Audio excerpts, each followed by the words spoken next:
बच्चे आप सबका बहुत बहुत स्वागत है आपके अपने YouTube चैनल एग्जाम एक्सप्रेस में। तो फ्रेंड्स, जैसा कि आज हम बायोलॉजी के पार्ट 3 का वीडियो लेकर आए हुए हैं।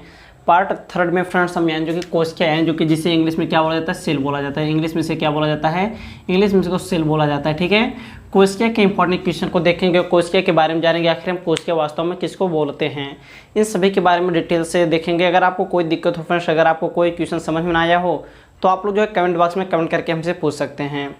इससे पहले की वीडियो फ्रेंड्स हम आपको ये बता दिए थे जो कि विज्ञान यानी कि जीव विज्ञान किसको बोला जाता है, जीव विज्ञान के भाग बता दिए थे, जीव विज्ञान के जनक कौन माने जाते हैं, इन सभी के बारे में इससे पहले वाली वीडियो हम आपको बता दिए थे। अगर वो वीडियो आप लोग नहीं देखें तो उस वीडियो को आप लोग जाकर जरूर देखिएगा। तो चलिए फ्रेंड्स, हम जानते हैं जो कि कोशिका के बारे में, यानी कि कोशिका सेल किसको बोला जाता है।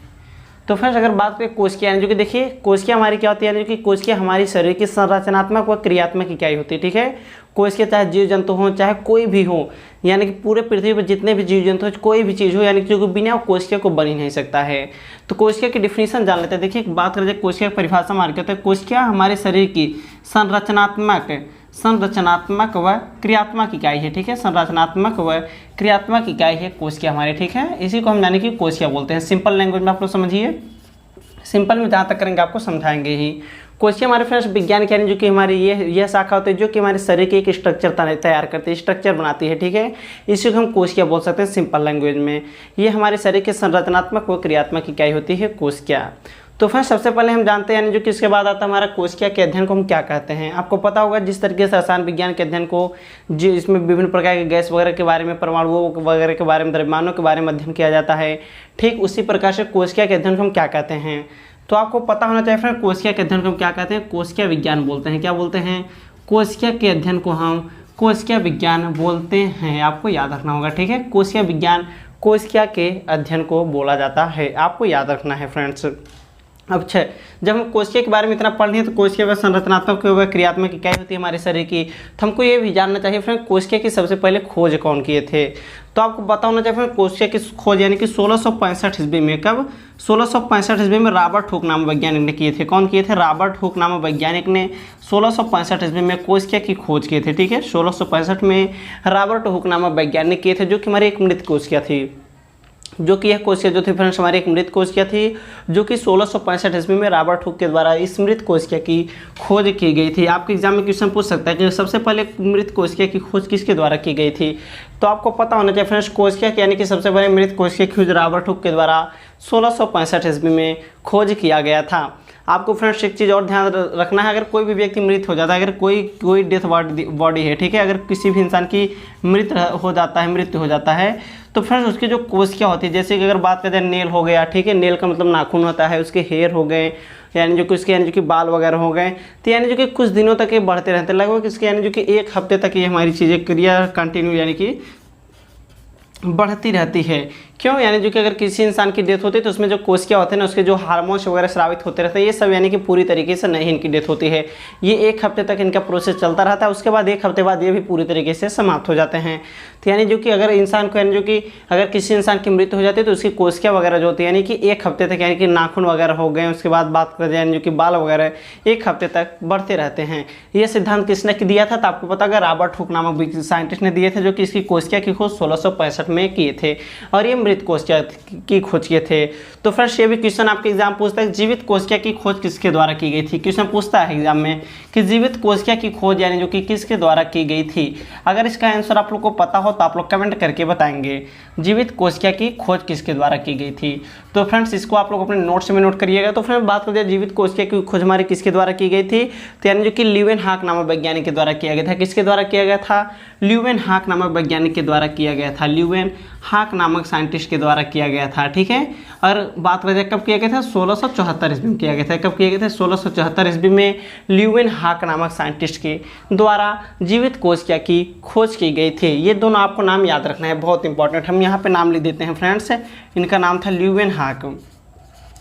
ल्यूवेनहॉक इनका नाम था, जो कि इन्होंने फ्रेंड्स जीवित कोशिका की खोज की थी। कब किए थे, 1674 ईस्वी में ये हमारी जीवित कोशिका की खोज किए थे, आपको याद रखना है। ठीक है, यहाँ तक अगर फ्रेंड्स आपको कोई दिक्कत हो, यहाँ तक अगर आपको समझने में कोई प्रॉब्लम हो तो आप लोग कमेंट बॉक्स में कमेंट करके पूछ सकते हैं। आगे चलते फ्रेंड्स, सबसे छोटी कोशिका कौन सी होती है, तो यहाँ पर हम नाम नोट कर देते हैं कि सबसे छोटी कोशिका आप लोग देख लीजिएगा, छोटी कोशिका सबसे कौन होती है, तो आपको पता होगा फ्रेंड्स जो कि सबसे छोटी कोशिका हमारी जो होती है माइकोप्लाज्मा गैली स्पेक्ट्रम होता है। क्या होता है, नाम लिख देते हैं हम, आप लोग नोट कर लीजिएगा। माइकोप्लाज्मा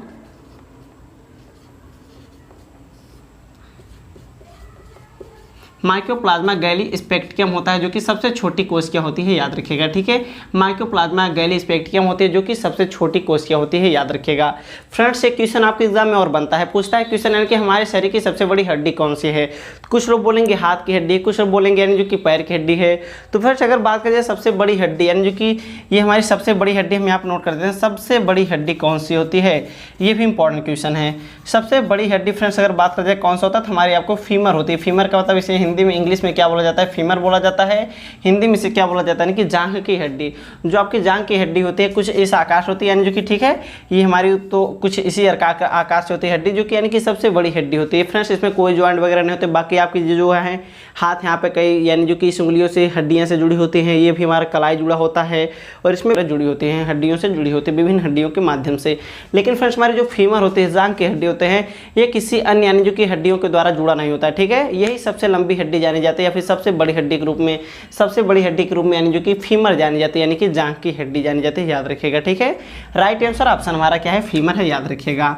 चलिए आगे चलते हैं फ्रेंड्स। तो बात करते हैं यानी जो कि हमारी जो सबसे छोटी कोशिका वगैरह के बारे में आपको बता दिए थे, यानी जो कि सबसे यानी कि बात करें सबसे छोटी कोशिका आपको बताया था, यानी जो कि माइकोप्लाज्मा गैली स्पेक्ट्रम होता है। ठीक है, सबसे छोटी कोशिका। उसके बाद बात करिए सबसे बड़ी हड्डी हमारी फीमर यानी कि जांघ की हड्डी होती है। उसके बाद अगर बात करें फिर सबसे छोटी यानी कि बड़ी कोशिका कौन सी होती है, आप लोग बचपन में बहुत बार पढ़े होंगे, किताबों में और बहुत बार आप लोग पढ़े होंगे। फिर सबसे बड़ी अगर कोशिका की बात करें हमारी सबसे बड़ी सेल किसकी होती है, शुतुरमुर्ग का अंडा होता है। ठीक है, शुतुरमुर्ग का अंडा होता है सबसे बड़ी कोशिका, याद रखिएगा। ठीक है, शुतुरमुर्ग का अंडा होता है, याद रखिएगा। ठीक है, यहाँ पर हम लिख देते हैं शुतुरमुर्ग का अंडा सबसे बड़ा कोशिका के रूप में जाना जाता है, आपको याद रखना है। ठीक है, याद रखना है सही बच्चों को। और अगर बात करें फिर सबसे लंबी कोशिका, तो आपको पता होगा हमारी सबसे लंबी कोशिका अगर सबसे बड़ी होगी और यहाँ पर हम सबसे लंबी लिख देते हैं। ठीक है, क्या लिख देते हैं, सबसे लंबी कोशिका कौन सी होती है। तो इसके बारे में भी आपको जानना चाहिए फ्रेंड्स, सबसे लंबी कोशिका हमारी कौन सी होती है, तो आपको पता होगा तंत्रिका कोशिका होती है। ठीक है, तंत्रिका आपको पता होगा जिस तरीके से हमारे नेटवर्क वगैरह या फिर बोल सकते हैं यानी जो कि मकड़ी की जाली विभिन्न इस तरीके से यानी जो कि फैले होते हैं, ठीक उसी तरीके से हमारे शरीर में फ्रेंड्स अगर बात करा जाए तो इसी तरीके से हमारे शरीर में जो होती है तंत्रिका कोशिका पूरे यानी जो कि शरीर में हर जगह फैली होती है। जैसे अगर आपको कोई पीछे से टच करता है तुरंत आप लोग यानी जो कि ये तुरंत हमारा संदेश ब्रेन को भेज देता है। आगे हम डिटेल्स में ब्रेन के ऊपर भी चर्चा करेंगे।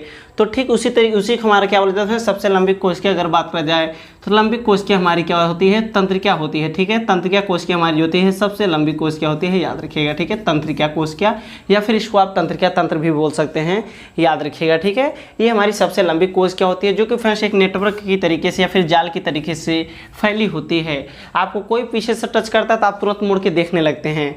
तो फ्रेंड्स हमारा ये तुरंत क्या होता है जो कि जो विभिन्न प्रकार के यानी कि पूरी बॉडी में फैली होती है तंत्रिका तंत्र से, यानी जो कि ये हमारे तुरंत संदेश जो ब्रेन को भेज देते हैं तो इसके तुरंत आभास व्यक्ति को हो जाता है तो पीछे मुड़कर देखने लगता है। आप कई बार एग्जाम्पल के तौर पर देखेंगे फ्रेंड्स, कोई व्यक्ति यानी जो कि ज्वलनशील वस्तु है, ठीक है, जैसे अगर कोई वस्तु गर्म है या फिर यानी कि लकड़ी वगैरह है या फिर लोहा वगैरह हीट है तो उस पर जैसे आप हाथ रखें तुरंत हटा देते हैं। ये ऐसा क्यों होता है, तो आपको पता है फ्रेंड्स यानी जो कि हमारी तंत्रिका तंत्र होती है ना उसको तुरंत संदेश भेजती हैं और ये तुरंत हाथ पीछे हट जाता है, तुरंत एकाएक आप लोग जिसे बोल सकते हैं अचानक हाथ हट जाना। ठीक है, अचानक बोलते हैं तो यही एकाएक हमारा तुरंत इसी तरीके से हट जाता है। तंत्रिका तंत्र तुरंत ब्रेन को संदेश भेजती है और ब्रेन तुरंत इसे वापस लेते रहता है। तो राइट आंसर फ्रेंड्स हमारा इस क्वेश्चन क्या था, तंत्रिका था, याद रखिएगा। सबसे लंबी कोशिका, छोटी के बारे में बता दिए, बड़ी के बारे में बता दिए और यानी जो कि इसकी खोज 1665 की गई थी रॉबर्ट हुक के द्वारा। 1674 में लुईवियन हाक नामक साइंटिस्ट जीवित कोशिका में खोज किए थे।